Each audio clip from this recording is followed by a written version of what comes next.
For more on Netflix, let's bring in media mogul Tom Rogers, former NBC cable president and TiVo CEO. He's now executive chairman of Engine Media and a CNBC contributor and, of course, a Fast Money friend. Good to see you, Tom. Great to be here. I will start you off with the same question I asked Guy, and that is, what is the message to the competitors of Netflix from this quarter? Well, as a longtime media veteran, what this earnings report says to me is that Netflix will be the most valuable media company in the world. So in that sense, I think Guy got it absolutely right. The thing that makes it different for Disney, why this does not work better for Disney, despite the fact that I respect the hell out of Tim and everything he says, is that with success, there is no cost to Netflix. With streaming success for the legacy media companies, there is huge cost. And that cost is pretty much being ignored. What we've known already is that the cord-cutting disruption is obviously wreaking havoc on the models for the network business. What we saw this quarter is that HBO decided it could not compete in streaming without putting all of its movie slate on HBO Max. I think Disney is likely to follow that. They're toying with it a little bit. They talked about all kinds of flexibility. But when you start thinking about the cost to the legacy business, the unraveling of the cable satellite bundle, not being able to look at the theatrical window is driving the huge kind of values it has there for Disney in particular and other companies. What it means in terms of having to forego all the licensing costs to external parties in international licensing as they use that content on their own platforms. That cost is meaningful and it's not being factored in. Now, the sub numbers people look at are the headline things, and they're meaningful, but they're not as meaningful as pricing power. As was mentioned, Netflix is raising price and consistently doing so across the globe. It's not as important as engagement. Netflix has 5 times the engagement in terms of hours spent that Disney Plus does. It has 5 times what HBO and Showtime combined have. And that brings with it further pricing power. You have to look at budget, and yes, Netflix has put pressure on the other guys to increase their budget.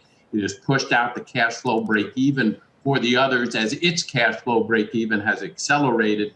And that international distribution story that it has, where it's getting meaningful sub ARPU numbers out there versus Disney, which everybody got excited about, but 1/3 of their numbers were coming from India with sub $1 ARPUs, which is a very different contribution in terms of international sub value that when Netflix is being put up on the board. And when you put that together, you got to ask, what's the left of the bear thesis? Originally it was, they're going to lose Friends. Their whole programming strategy is going to go away. That turned out to be nonsense. Then it was, these guys will never hit cash flow break even.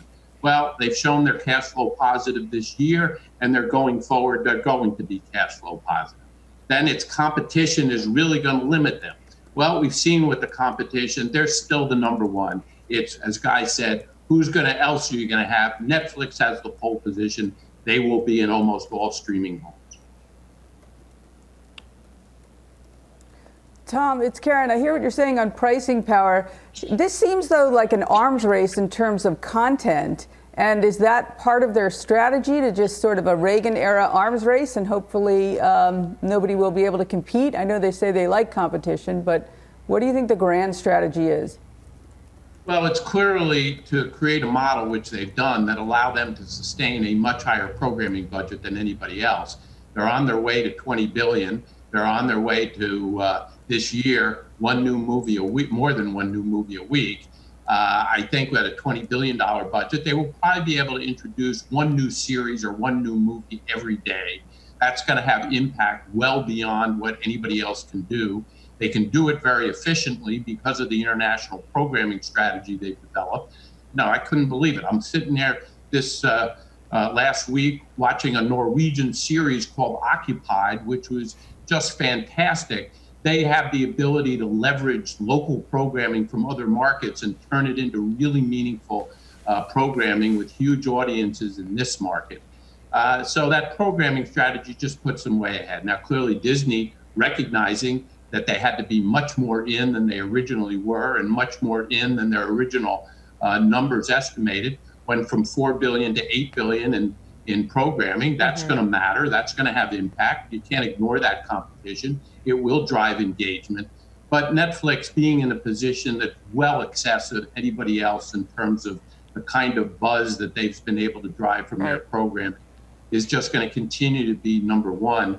And with that, I think will ultimately drive more value than any other media company. You could argue they're undervalued. You could argue Disney is overvalued. There's still, even with today's rise in Netflix aftermarket price, Disney's $70 billion more in market cap. Over time, Netflix will be the more valuable company. Today, people are extremely excited about what a strong out of the gate Disney record showed. But that's only subs are part of the story. The rest of these pieces are much more important. Be sure to put Occupy on the to watch list, Tom. Thanks for the tip. Thanks for the analysis. We appreciate it. Always good to see you.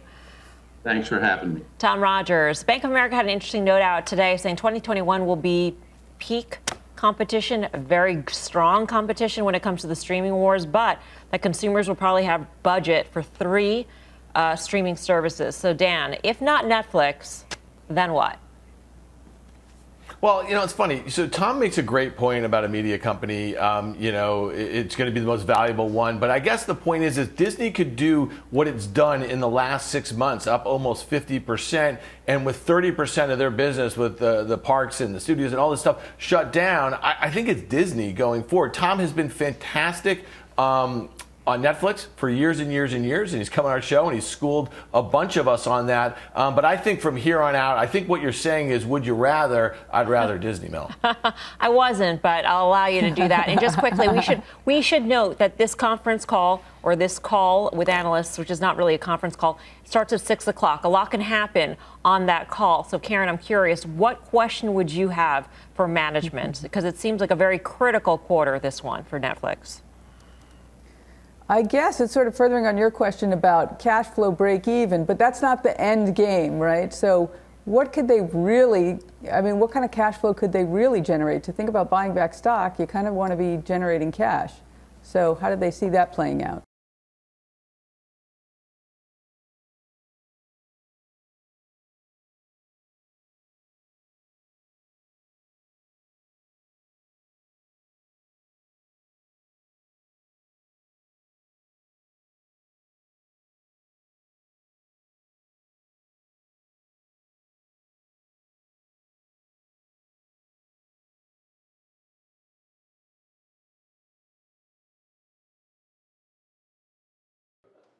Shepard Smith here. Thanks for watching CNBC on YouTube.